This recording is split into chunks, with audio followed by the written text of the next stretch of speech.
Saya ingin mengetahui sisi pandangan Islam terkait dengan mahar. Apakah Islam membolehkan mahar atau menganggapnya sebuah kesalahan?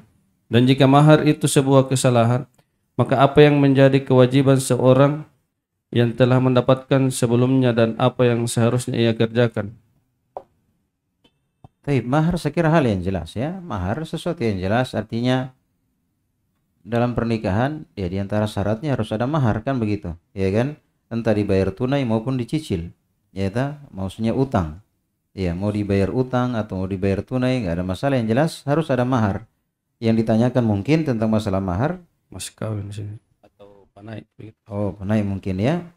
Tapi kalau masalah panai ya mungkin beda ya antara uang panai dengan uang mahar, beda ya, karena kalau panai itu kan uang belanja ya, uang belanja, uang acara, uang acara. Kalau mahar itu artinya sesuatu yang kita serahkan ya, sesuatu yang kita serahkan untuk istri ya, untuk istri gitu ya.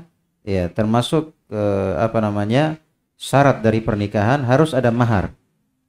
Jadi dalam pernikahan itu harus ada saksi ya kan, minimal 2 orang, harus ada wali. Ini wali bagi perempuan ya, bukan bagi laki-laki ya. Wali maksudnya wali ini ya orang tuanya perempuan atau saudara bapaknya ya kan, maksudnya pamannya dari pihak bapak ya kan, atau saudaranya dia sendiri ya, saudara perempuan tersebut.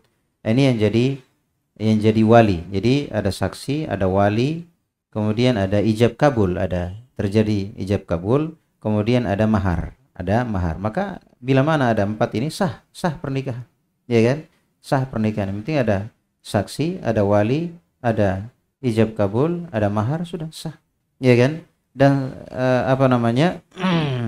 berkaitan dengan di pemerintahan tentunya ini kan urusan di KUA ya gitu ya, urusan di KUA tentunya mereka akan mencatat, dikasih buku nikah ya kan, sebagai urusan bernegara, karena di negara harus ada pencatatan ya kan. Tapi saya sekarang berbicara dalam masalah secara agama, maksudnya minimal sahnya itu bagaimana, minimal sahnya itu bagaimana. Maka yang penting dia sudah ada mahar, ada ijab kabul, ada saksi, dan dia sudah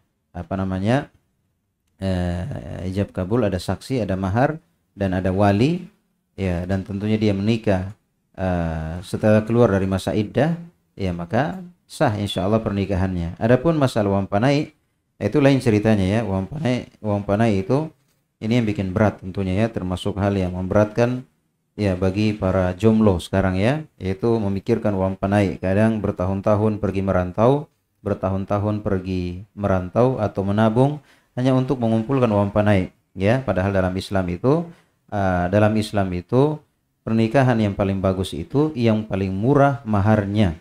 Itu pernikahan yang paling bagus, yang paling murah maharnya, yang paling murah maharnya. Oleh karena itu jangan mempersulit ya, jangan mempersulit, tapi hendaknya mempermudah pernikahan, karena itulah yang diajarkan Nabi kita Muhammad sallallahu alaihi wasallam, tentunya dengan banyak alasan ya, dengan banyak alasan. Alasan yang pertama ya untuk menjaga kehormatan, alasan yang kedua untuk memperbanyak keturunan ya, untuk memperbanyak keturunan, alasan yang ketiga untuk memberi solusi, karena banyak sih sekarang yang istilahnya sudah berusia, hanya karena mahalnya uang panai akhirnya banyak yang sampai masuk 30 tahun, 35 tahun, 40 tahun belum menikah ya kan, gara-gara faktor tersebut. Oleh karena itu ya murahkan dan mudahkan ya, murahkan dan mudahkan, dan itu sesuai dengan tuntunan agama. Tapi saya kira ini tidak gampang ya kan, saya kira ini tidak gampang, karena sekalipun kita sebagai orang tua yang sudah paham dakwah, untuk menikahkan anak kita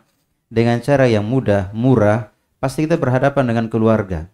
Pasti kita akan berhadapan dengan keluarga, iya kan?